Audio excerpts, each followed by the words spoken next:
Attendees are in listen-only mode. Hello, my name is Becky Robinson. I'm the founder and CEO of Weaving Influence, and I'm here today with Mark Miller. Mark, how are you doing today? Fantastic. You know, I am so happy to be with you today to celebrate the launch of your latest book, Chess, Not Checkers. Today is actually the first day that the book is available on Amazon, and it's so fun to have a chance to have a conversation with you about it today. I'm excited too. Thanks, Mark. While we're getting started, for those of you who are listening in, I want to make sure that you're aware of a few housekeeping items.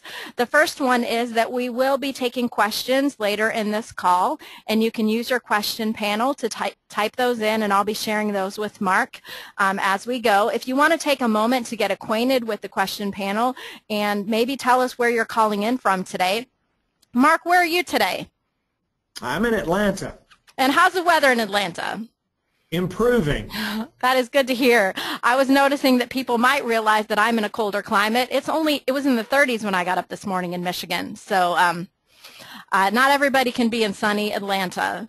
Now, Mark, I understand you've been doing a lot of travel as it relates to the content in your new book. Where will that travel take you this week? Well, this week I'll be in Philadelphia. We're planning a workshop virtually every week for the next 6 months as we share this content with our organizations. So we're excited about that. Wow, that is very exciting, Mark. Well, I think that we're going to get started because we have a limited amount of time today, only 45 minutes together. But before we jump in, there are a couple more things I'd like to tell those who are listening. The first is that we invite you to participate in the event through social media by sharing on Twitter with the hashtag #ChessNotCheckers. And you can tag Mark. His Twitter handle is LeadersServe.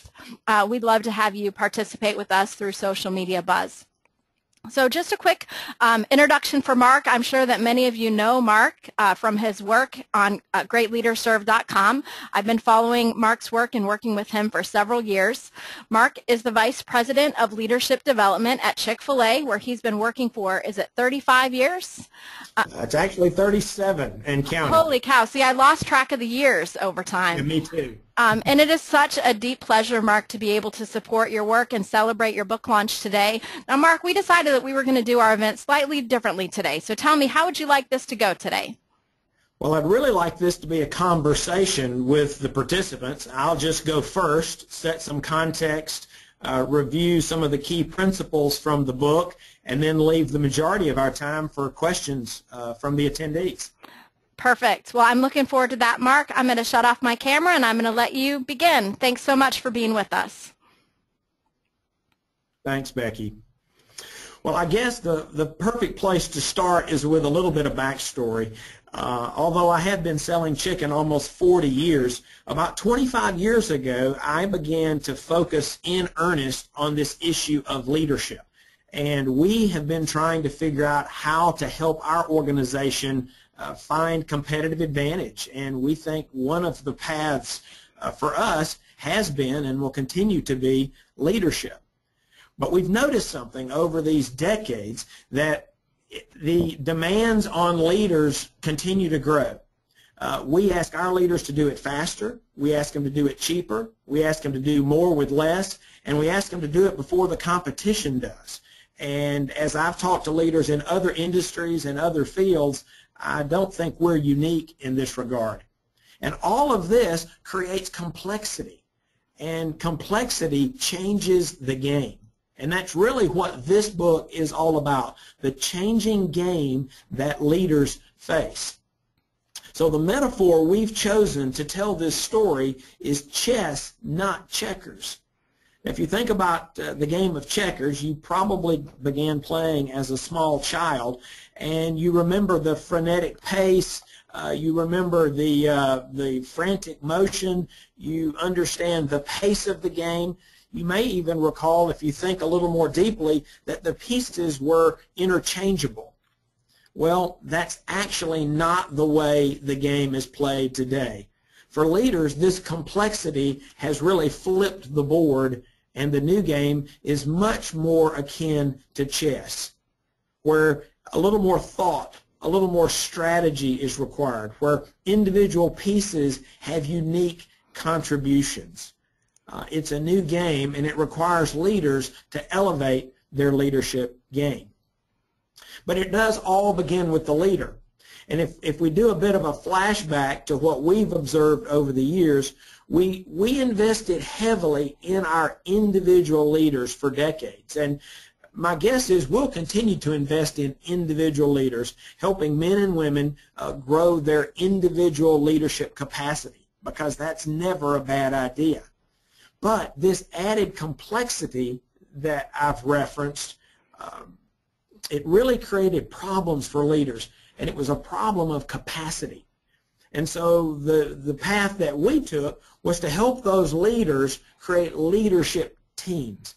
And this was purely a capacity building play. Nothing wrong with that, and it's worked quite well. But we believe that the new frontier is to create a high-performance organization, one in which you get the entire organization pulling together. You think about the 90% of the men and women in your organization who are not part of a leadership team. How do you harness all of that talent and all of that energy? And that's actually part of our working definition. A high-performance organization is an organization capable of harnessing the talent, energy, and passion of the entire workforce to achieve consistently remarkable results. Think of the untapped potential in so many organizations around the world, where the men and women at the front lines are basically serving as hired hands. They're doing their job, but they're doing what they're told when they're told. And we just think the future is about getting everyone pulling on the rope in the same direction. I would ask you to think about it like a tug-of-war. What I've observed is early in a leader's career, it's not uncommon for that leader to be pulling against their organization. Now, that may sound crazy to you, but if you think about it, I believe it's true. That leaders are often trying to get the people in their organization to follow protocol or follow procedures, or to give second-mile service, or to treat the customers with honor, dignity, and respect, but it's the leader pulling against the organization. In the model we just reviewed, the response from many leaders is to create a leadership team, basically to help the leader pull on the rope, but you're still fundamentally pulling against your organization. Creating a high-performance organization is about getting everyone on the same side of the rope. Think about what you could accomplish.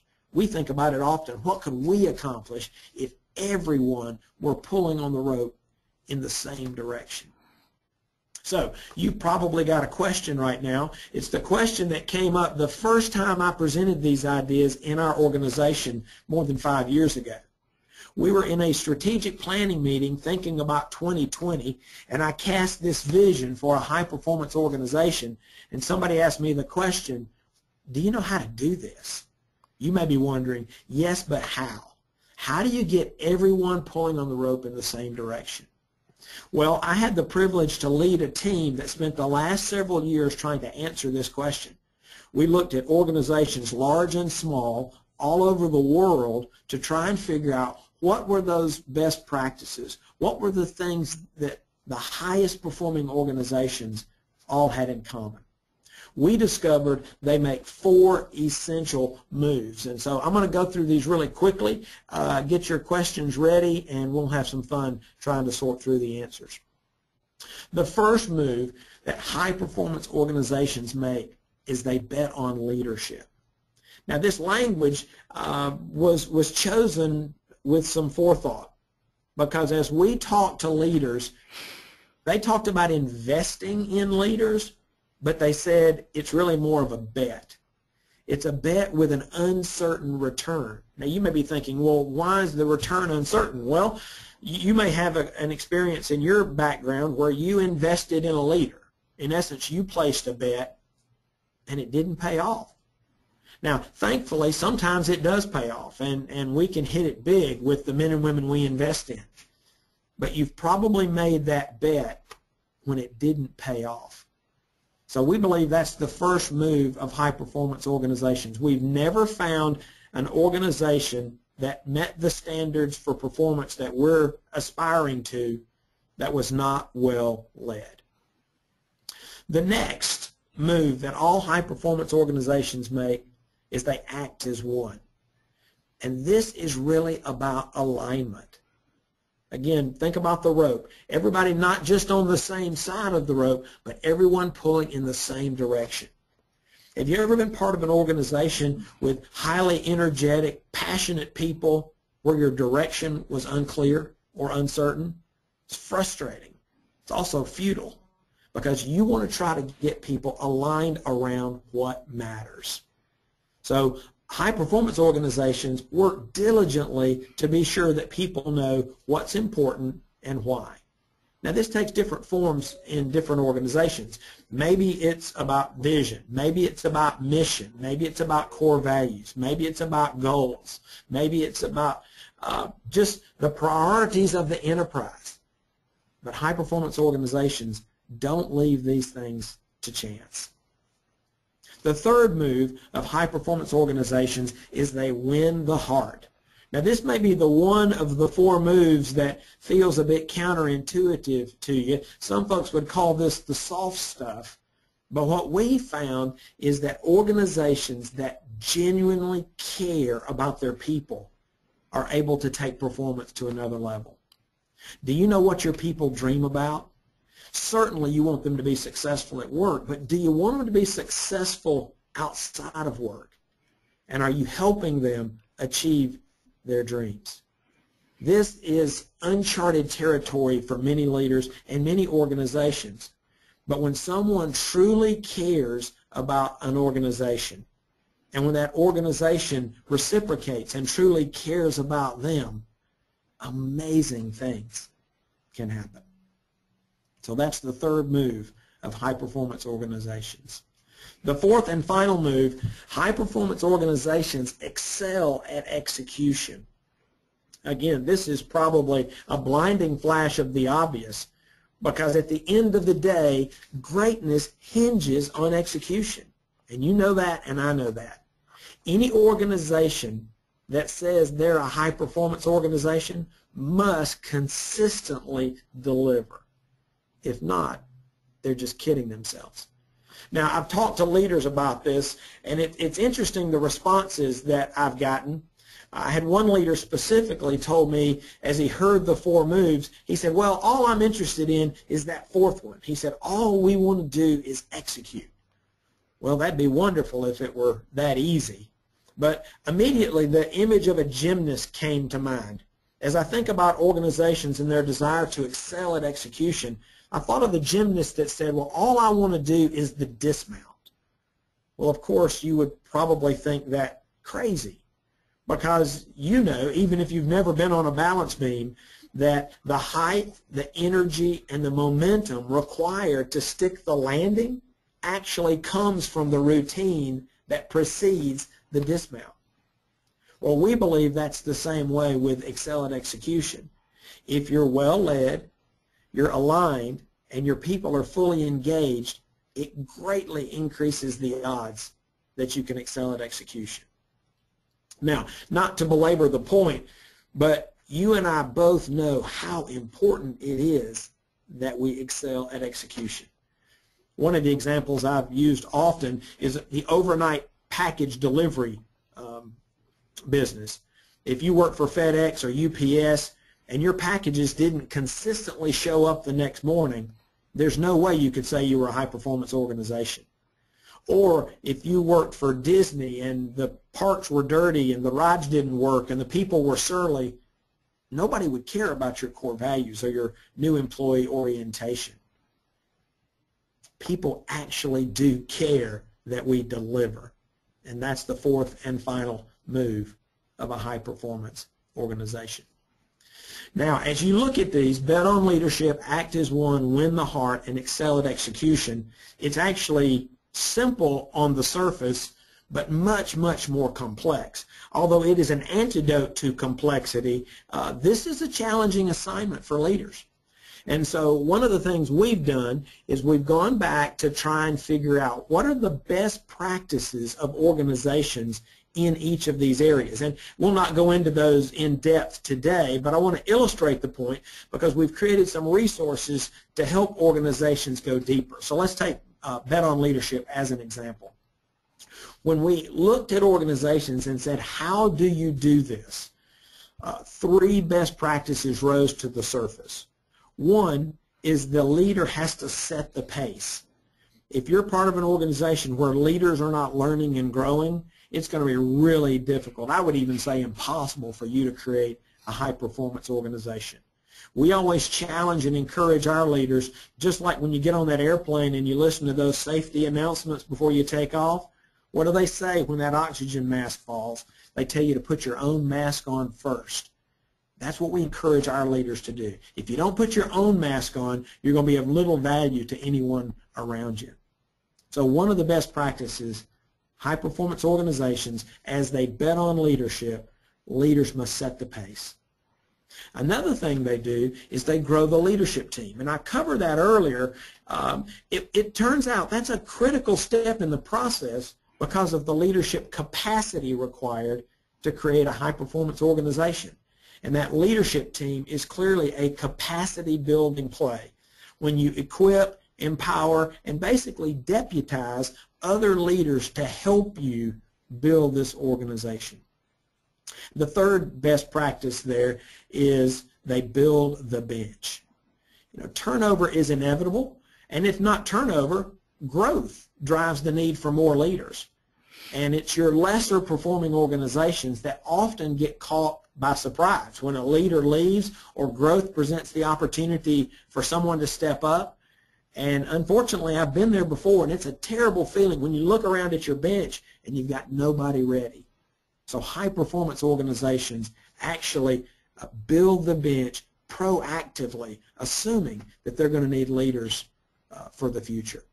So hopefully that'll just whet your appetite as you think about how you might begin to turn these moves into tangible action in your organizations. And I've probably said more than enough to set context. So what I'd like to do is just flip it over to questions and see what you'd like to talk about. Thanks, Mark. We have a ton of questions that are coming in, and one of the things I want to say before we go to any of them is that, Mark, you do a really great job of sharing answers to questions every Friday at greatleaderserve.com. Will you tell us about that before I jump into these? Because I think the ones that we don't get to might be able to be covered there. Yes, I've been encouraging leaders for a couple of years to send questions to me, and as Becky said, every Friday I do a post called Today's Challenge, and I try to select questions that I think have broad appeal to leaders around the world, and I'll take a shot at answering those. So for any questions that we don't get to today, you can be looking on Fridays, and don't be surprised if your question pops up. By the way, the individual who submits the question, they always remain anonymous. So this is, I'll take your question, but I'll not attribute it to you. Okay, super. Well, let's jump into some of these. Mark Michael is wanting to know how a person can play chess successfully when the rest of the department is playing checkers and managers aren't interested in playing a different and better game. Well, that is a powerful question, and it's a real question, and I've seen it in all industries. I've seen it in large businesses. I've seen it in small businesses, and I'm not sure you're going to like my answer, but you almost have to just bloom where you're planted. If you've got any area of responsibility or any area of accountability that you own, start playing a new game. Because one thing I have realized over the years is results speak volumes.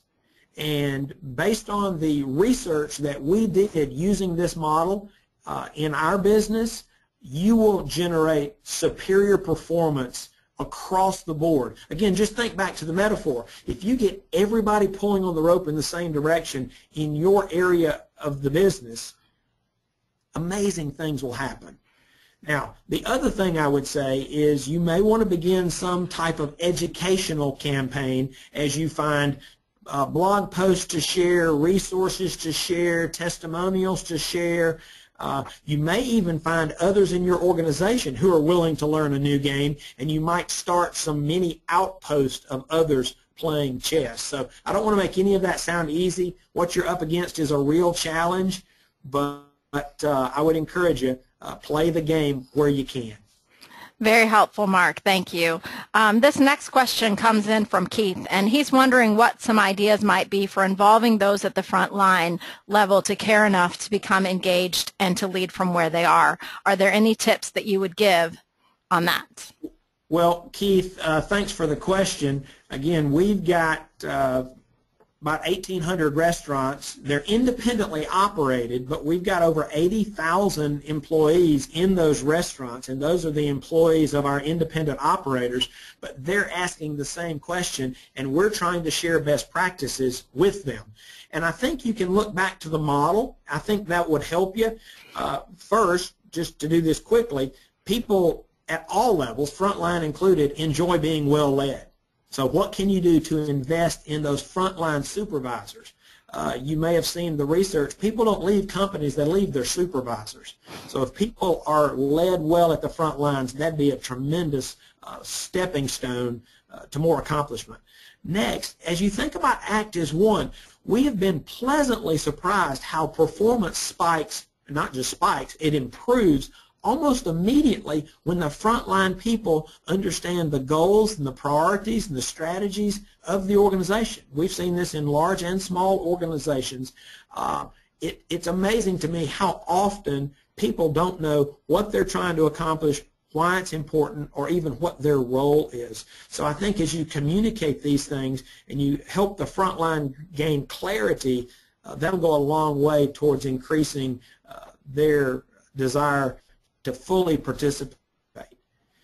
And then next, if you will help people become more engaged through some of the activities and practices to win the heart, if you can demonstrate to them that the organization really cares about them, if you can build community, if you can help them find and fulfill their dreams, if you can foster those, if you can give them real responsibility, all of these things drive people's desire to participate. And then last but not least, I wouldn't want you to miss this idea of excel at execution. People actually feel really good when they do good work. And so as you put systems and processes in place, as you share the score and help people understand how they contribute to that score, you put systems in place. I think as you do these things collectively, again, you'll be pleasantly surprised how quickly the frontline workers will jump on board and help you pull on the rope.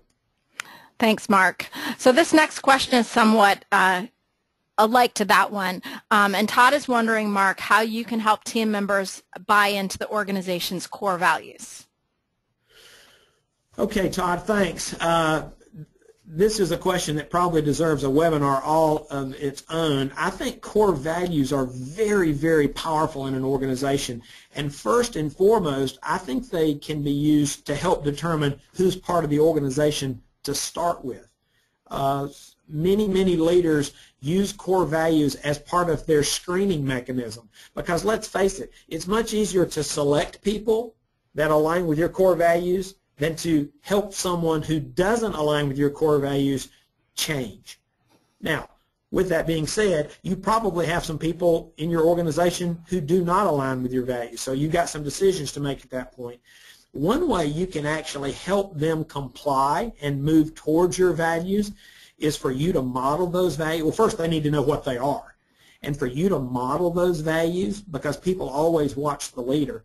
And then third, I might say, if you will recognize and reward others who demonstrate those values, you would be shocked, I believe, at how people will begin to move towards them. Because at the end of the day, most people want to please their leader. So if they know the values, they see you model the values, and they see you recognize and reward people who live the values, you can shape a culture pretty quickly using core values. Great, thanks. And Mark, I know that you've personally influenced my organization as it relates to identifying and communicating about values, so thank you. Okay, so this question's from Nathan, and it references this principle of win the heart. So it seems like win the heart is the hardest one for organizations to buy into, especially if they're all about the execution. So how can we help them to get the importance of the heart part? Well, the most popular term to describe this is engagement, and the research is clear. I think the jury is in, thanks in part to Marcus Buckingham and Gallup. They've now worked with millions of people around the world, and they know there is a direct correlation between someone's engagement and the sales, profits, and customer satisfaction of an organization. So when we talk about winning the heart, we certainly believe that leveraging strengths is part of that.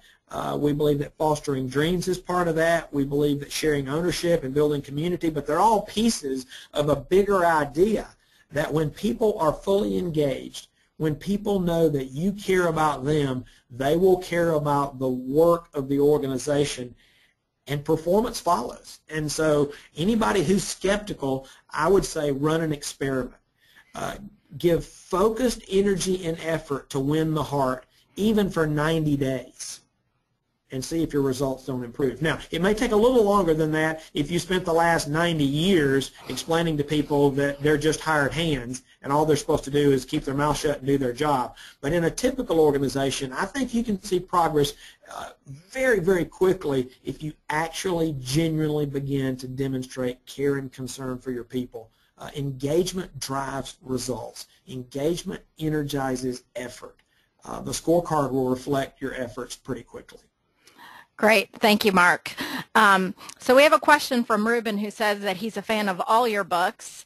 And he's and he's wondering what or where you recommend that young leaders start growing as leaders outside of your books. So what would you recommend besides your own books as a place where young leaders can begin to grow? I would suggest that young leaders or any leaders who are anxious to accelerate their growth actually find something to lead, even if it's small. Most of us learn most of what we know about leadership from actually leading. Now, there is a place, I believe, for the head knowledge. Let's take something random like delegation. You do need to know the keys to delegation to have any modicum of success, but you're really not going to understand delegation until you try it, until you succeed or fail or partially succeed and try to figure out what happened. And so there's a place for resources, but I encourage young leaders, even old leaders who want to accelerate their growth, find something to lead, and preferably something that'll stretch you. And so that's generally my counsel to young leaders. That's very helpful. You learn by leading, you learn by doing. Okay, so here's an interesting question that comes in from Virginia. She's wondering, Mark, is it possible to change the game, so from chess to checkers, from checkers to chess, effectively without other leaders in your organization realizing what's going on? So perhaps there's people who are resistant to change. Can you change the game without other people finding out or knowing? Well, I don't think you have to name it. That's kind of been a revelation for me, maybe a progressive revelation over the years. There's a tendency in many organizations, when you want to work on something, you have to brand it, and you have to name it, and you have to call it something. If you've got an organization that's skeptical, I would say never mention the term chess, not checkers. What you may want to do is start making strategic bets on leadership. And what you may want to do is start putting mechanisms and systems in place to create clarity and begin some of the activities we've discussed that should drive engagement. And don't miss execution. There are systems you can put in place. You can share the score with others. I think the value may be lost by those that are push you back when you name something. So, maybe you can sneak up with them on them because these are just basic business and leadership practices.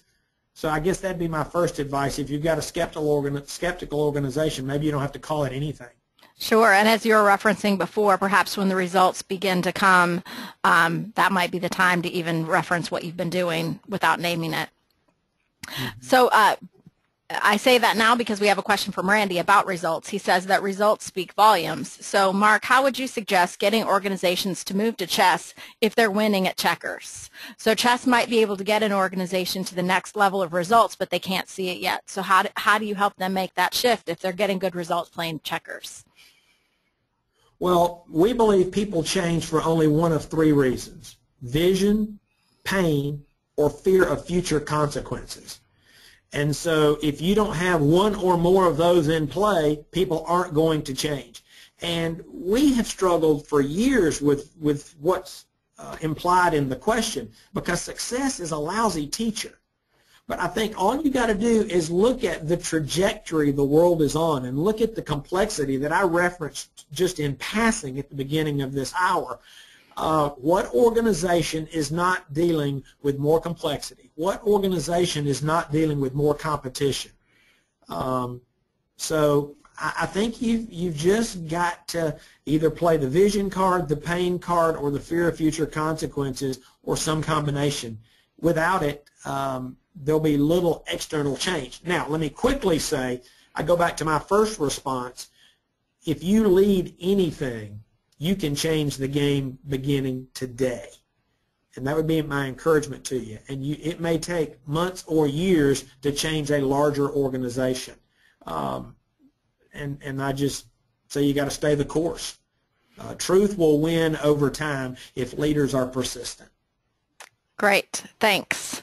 So Mark Sultan's wondering, if you had to concentrate the contents of Chess Not Checkers into a single mantra, what would it be?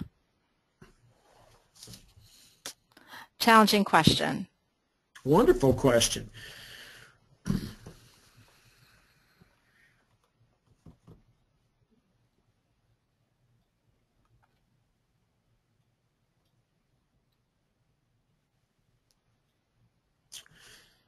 Chess, not checkers, requires leaders to think differently and act differently.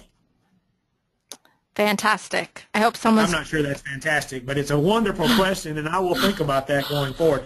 That's actually, though, where this whole idea of chess, not checkers came from, because we said, what is the essence of what we're asking leaders to do? We're asking them to learn a new game. And part of the challenge, and it's been referenced, is actually the similarities. I don't know if you ever realized a chessboard and a checkerboard, they have the same number of squares. And I think what catches a lot of leaders by surprise is they're successful in checkers, and something happens. One night after they close down, somebody sneaks in, the culprit's name is complexity, and they flip the board. And a lot of leaders miss the fact the game has changed, because the board's similar, and the equipment's the same, and the people are the same, and the products and the services the same, but it's a fundamentally different game. And I had a leader say, well, how could a leader miss that? Because chess and checkerboards are different colors. I said, I think leaders, when focused, become colorblind. And I think if you're not careful, you'll be playing checkers when the name of the game is chess, and you lose. But somebody asked me, they said, are there clues? Are there clues that the board is flipped? And I said, I think the problems we encounter as leaders are often a clue. The problems that could have been prevented, the problems we should have seen coming, the problems that reoccur. Problems are the rewards we receive for playing the wrong game. I had a leader just recently who told me he lost a member of his leadership team, and I asked him about who was the replacement. He said, well, we don't have one. Well, okay, I mean, this is not a value judgment on that human being, but it's like, what do you mean you don't have one? Well, they hadn't, that's checkers. They'd not prepared, they'd not built the bench. They hadn't anticipated the fact that someday they might need a new leader. You may know this. They're world-class organizations that if I named them, you would know them. They're household names. And when they have leadership transition, turnover, retirement, termination, whatever it is, they name the replacement within 24 hours. Well, how do they do that? Well, because they are prepared. And they've planned for it, and they built the bench. That's chess. But when you get caught and say, wow, we didn't see that coming, many times that's a real clue that you're probably playing the wrong game. Great. So, Mark, would it be possible for you to repeat that mantra that you shared at the beginning in answer to the question? I'm hoping somebody's going to tweet it out for us. Well, I'll try. I think what I said is chess, not checkers, requires leaders to think differently and act differently. You nailed it. Thank you, Mark. That was just I think that's what I said. That is exactly. Maybe I'll come up with something better. If you ask me a third time, maybe I'll say something else. Okay. So, Mark, Bob is wondering if you can share some of the things that Chick-fil-A does to engage the hearts of frontline staff, maybe things that we might see and experience when we go into one of the restaurants. Well, let me go back to something I mentioned earlier. All of our restaurants are independently operated.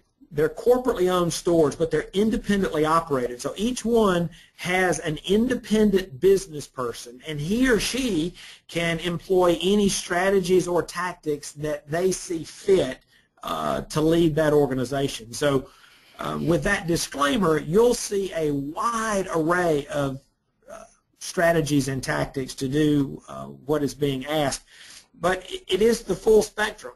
I had one of our leaders tell me recently he knew his business was making progress because he said he used to go to the ball games of the employees' children. And now he said other employees go to the ball games of their fellow employees. He said he's creating such a strong sense of community, and that's one of those key best practices for winning the heart. Other restaurants have actually had what Matthew Kelly calls dream conversations, where they sit down with every employee and say, what are your dreams? You know, many of our employees, the vast majority, will not make a career with Chick-fil-A, but we want to try to help them be successful for life. And so it's not uncommon for an operator, the man or woman that runs that restaurant, to really try and figure out what are the long-term goals and aspirations of their team members. And again, when you take the time to do that and you respond accordingly, those things actually endear people not only to the boss but to the organization, and their performance usually follows suit and goes to the next level. That's very helpful, Mark. So this next question speaks to the 4 practices that you outlined. And the question is, what has been the biggest challenge, Mark, that you've encountered in achieving the act as one move? Well, this one is touchy. I say it's touchy because here's the bottom line. When there's not clarity, it's a leadership issue. It's not an employee issue. It's not a frontline worker issue. Leadership is responsible for many things, but chief among them is telling people what's important and telling people where we're going and telling people why it matters. The shorthand answer is vision. That's a leadership issue. So the biggest challenge has been leaders remaining diligent, because we know that vision leaks, and leaders, myself included, will say from time to time, well, we talked about that last month, or we talked about that 6 months ago, or we talked about that last year. You got to continue to communicate the vision, and it just requires level of persistence and diligence that many leaders don't have patience for it. But the best ones know they have to say the vision over and over and over again. They have to remind people what's important and why it matters over and over and over again. So the biggest challenge to act as one and the solution are the same thing. Leaders are the biggest challenge. People actually love it. They want to know what's important. They want to know where we're going. They want to know why it's important. But it requires high levels of focus and attention from leaders. Thanks, Mark. I'm going to just pause for a little commercial. Larry has made the comment that the field guide is a must to go with the book, that he got one and it was a big help. So, Mark, can you tell us about the other resources? We have time for a few more questions, and I'm going to share some, but just quickly, a few seconds about the other resources available to help people with chestnut checkers. Okay, well, let me say a word about the field guide since it's been mentioned. I referenced some best practices. When I was writing the book, my publisher asked me to take about 75% of the content out, and I did. He reminded me, you're not writing a field guide here. Do a field guide separately.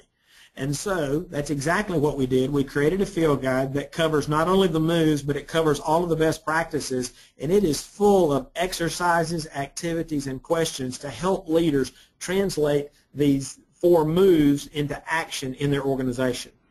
We also created a video series that is a companion for the field guide. And of course, you don't have to have the video, but the video has Randy Gravitt, a great leader, a dear friend of mine, who is actually teaching the content of the field guide.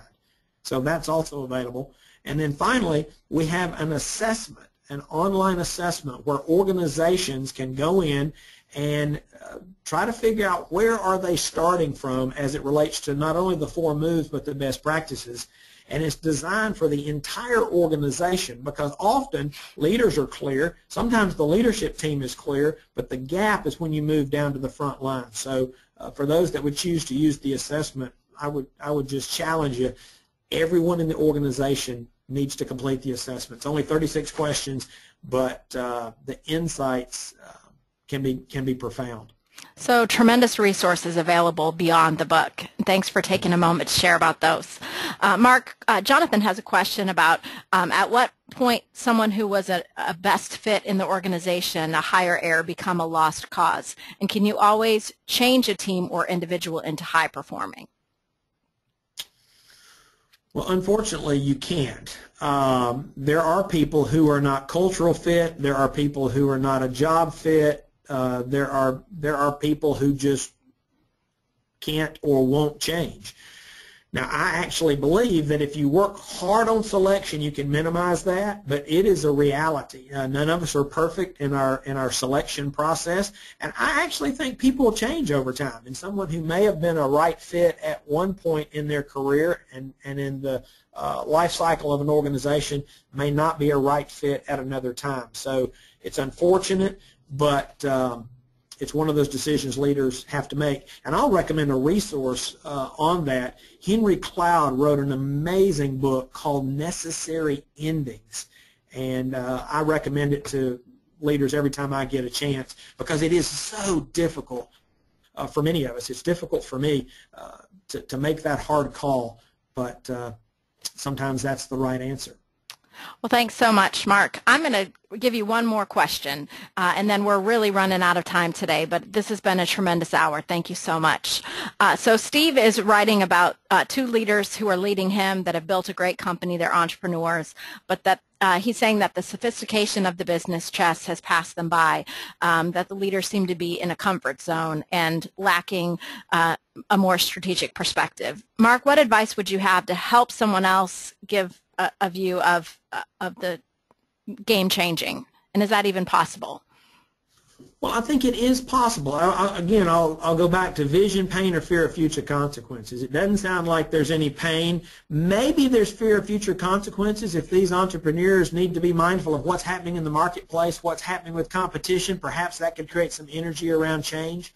But I'll also say something I said a few minutes ago for the leader who's asked this question.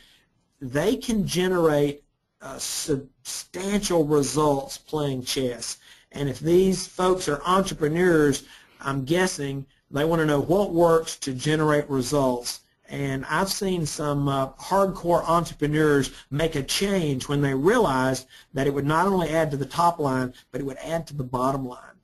That's the language most entrepreneurs love to speak. So I don't want to make it sound easy. I know it's challenging, but those would be some top-line thoughts. Great. Thanks so much, Mark. Focus on the results that can come from playing a different game. So I just want to say one more time, Mark, it's an extreme pleasure to have this conversation with you on the day that we're launching this new book into the world, Chess Not Checkers. For those of you who are on the call, I'm going to take a minute to ask if you've enjoyed this hour that you go buy the book on Amazon right now. One of the things I've learned in launching books is that discoverability is critical, and so we want to create as much momentum and excitement today as we can. Even if you've already bought the book or you got a free copy from Mark, I'm going to ask you right now to go buy a copy. And if you have read and enjoyed the book, I would also ask that you share an Amazon review and share the book with others. This is all about making a difference for as many leaders and organizations as we can. And Becky, let me jump in here and remind folks that all the profits from my books and from all the resources, it all goes to charity. So just some folks care about that, and I wanted to make you aware that that's what we do with the profits. Thanks so much for that reminder. I often forget to mention that. Once again, the extra resources are available on Mark's website at greatleadersserve.com, and we're thrilled to continue this collaboration and conversation on greatleadersserve.com after this event. So thanks so much, Mark. Congratulations Here's my on the launch. final thought, yes. Final thought. It's your move. It's your move. It's your move. Take care. Thanks, everybody. Have a great day.